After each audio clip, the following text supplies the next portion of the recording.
We've been working our way through Plato's arguments for the immortality of the soul, and last time I spent a fair bit of time working through objections to not quite the last argument we're going to look at, but the penultimate argument in which Plato tries to argue for the simplicity of the soul. The set of connected ideas, you recall, were these, that Plato wants to suggest that in order to be destroyed, you've got to have parts. To destroy something is to basically sort of take its parts apart. If he could only convince us that the soul was simple, it would follow that it was indestructible and hence immortal. He asks, what's our evidence for something's being indestructible? What kinds of things are simple? Well, these are, he then goes on to claim, invisible things, things that don't change. After all, changing is a matter of the rearrangement of the parts, and so if something can change, it can't be simple, maybe it could be destroyed. But if we could become convinced that the soul was not compositive, was something that couldn't change, then it would be simple, perhaps then it would be indestructible. And then he goes on to suggest that the invisibility of the soul is evidence for its being changeless, and hence simple, and hence indestructible. So that's the argument we worked through last time, and I spent a fair bit of time suggesting that if you pin down precisely what Plato means by invisible, the argument doesn't actually go through. Before leaving that argument, there's a couple of extra remarks I want to make about it. First, we probably shouldn't have been so quick to want to buy into the suggestion that the soul is changeless. After all, if you think about it, it seems that at least on the face of it, the soul does indeed change. On one day you believe, for example, that it's hot. On another day you believe that it's cold. On one day you believe that, so-and-so is a nice person. On the next day you believe that so-and-so is a mean person. You desire to learn the piano. The next day you give up on that desire. Your beliefs, your goals, your intentions, your desires, these things are all constantly changing. And so at least on the face of it, it looks as though we might well want to say the soul, if we do believe there are souls, the soul is changing as well in terms of what thoughts and beliefs it's housing. So we should have been skeptical in the first place of any argument that said, based on the invisibility of the soul, we can conclude that it's changeless. Doesn't seem to be, in fact, changeless. Furthermore, we should be, or at least we might well be skeptical of the claim that the soul is simple. Indeed, Plato himself, in other dialogues, argues against the simplicity of the soul. Now, that doesn't mean he's right in the other dialogues, but at least suggests that we shouldn't be so ready to assume that that sort of position is correct. In the Republic, famously, Plato goes on to argue that the soul has at least three different parts. There's a rational part that's controlled, that's in charge of reasoning. There's a spirited part that's sort of like the will. There's a part that has to do with appetite, the desires for food, drink, sex, what have you. Plato elsewhere argues the soul is not simple at all. So perhaps it shouldn't shock us that the argument he's sketching here for the simplicity of the soul, based on the changeless, invisible nature of the soul, perhaps it shouldn't shock us that that argument doesn't succeed after all. Finally, although I gave Plato previously the assumption that if only we could establish the simplicity of the soul, it would follow if the soul was indestructible. After all, you couldn't break a soul by tearing its pieces apart if it didn't have pieces, if it didn't have parts. Nonetheless, I just want to register the thought that it's not actually obvious that simples can't be destroyed. Well, they clearly can't be destroyed by the particular method of destruction that involves taking them apart. They don't have parts. You can't take them apart. But for all that, it still seems conceptually possible for a simple to be destroyed in the following sense: it goes out of existence. After all, where did the simples come from in the first place?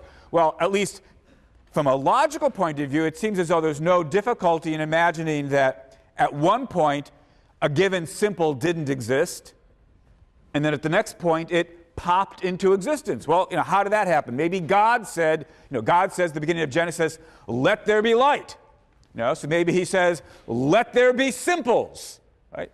Given moment they weren't there, the next moment they were. Well, after a while, maybe God says, let the simples no longer exist. Given moment, there they were. The next moment, they no longer exist. Seems as though that idea makes sense. And so, even if we agreed that the soul was simple, even if we granted everything in Plato's argument up to this point and said the soul really is simple, it still wouldn't follow that it's immortal. We'd still have to worry about the possibility that the simple soul might simply pop out of existence at a given point, perhaps the very point when the body gets destroyed. So I'm inclined to think that this most recent argument of Plato's, the argument from simplicity, no, that's not successful either. Before leaving that argument, there's one other piece of business I want to discuss. This is a footnote that I put aside, or a point that I put aside previously. You'll recall that we were worried about, the objection got raised that the right way to think about the soul is like the harmony of a harp.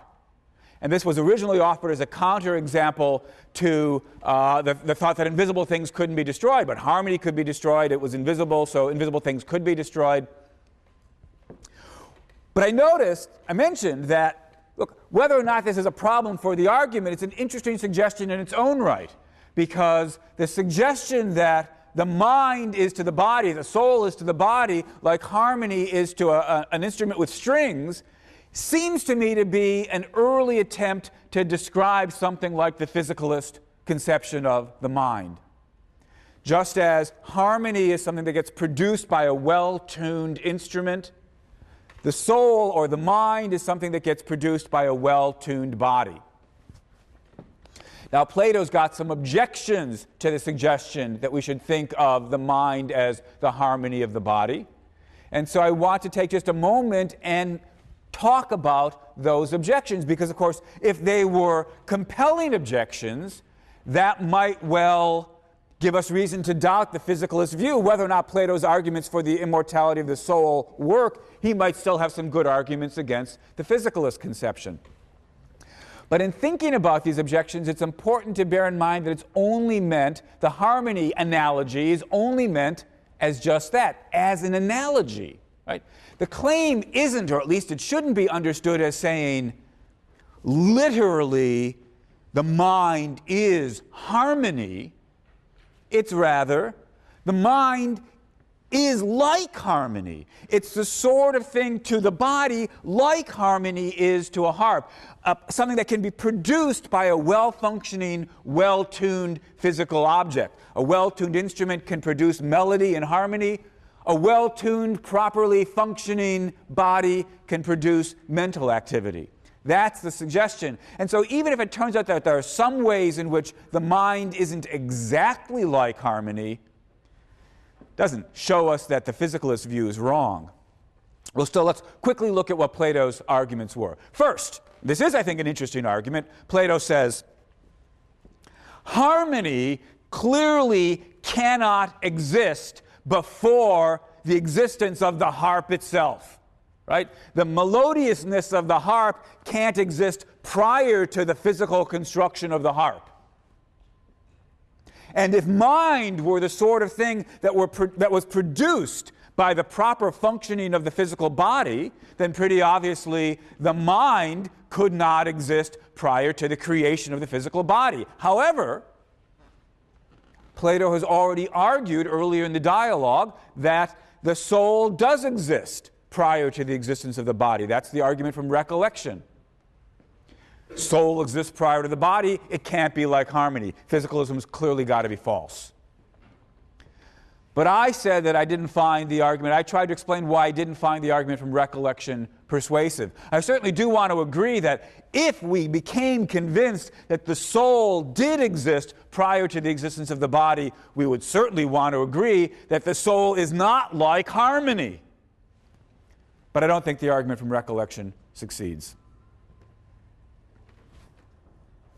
Plato's second objection is to point out that harmony can vary. We talk about the melodiousness of the harp Well, it can be harmonious in a variety of different ways and indeed to different degrees. An instrument can be more or less harmonious. What it's playing can be in greater or lesser harmony. But it doesn't seem as though souls come in degrees. You've got a soul, you don't have a soul. That's the argument, that's the objection. You've got a mind, you don't have a mind.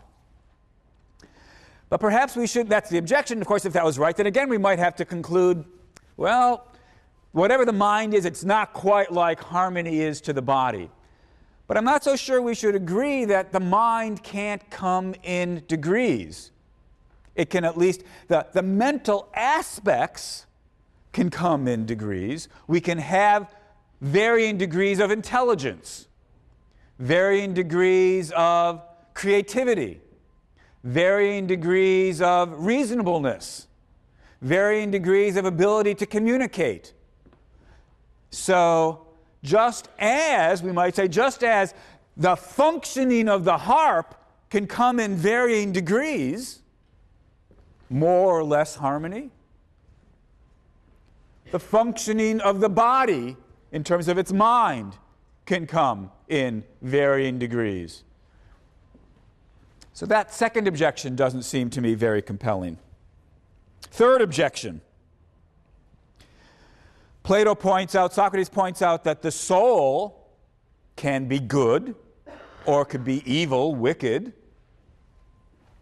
When the soul is good, when you've got somebody who's sort of got their stuff together, we might speak of them as having a harmonious soul.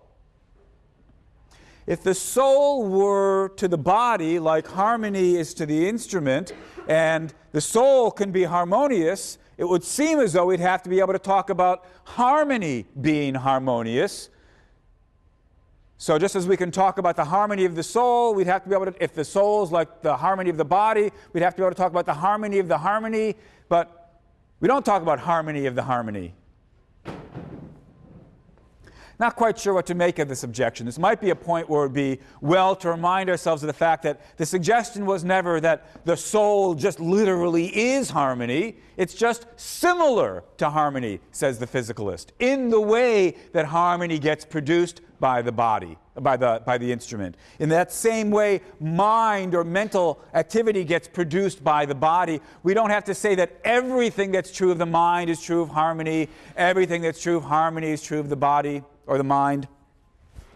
Still, I think there's a bit more we can say in response to this objection. That's this. Just as it's true that we can talk about minds or souls being good or wicked, we can talk about different kinds of harmony. There's certain harmonies are sweeter than others.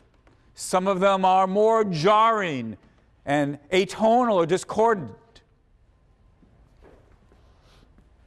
Although we might not normally talk about how harmonious the harmony is, it seems as though harmonies can come in different sorts and different kinds. And then it turns out we really would have an analogy to the mind which can come in different sorts and different kinds. So I think this third objection isn't really compelling either. Finally, Plato raises one more objection. He says, look, the soul is capable of directing the body, bossing it around, and indeed capable of opposing the body. Your body might want that piece of chocolate cake, but your soul says, no, you're on a diet, don't eat it. Right? Your soul can oppose the body. But if the soul was just harmony of the body, how could it do that? After all, the harmoniousness of the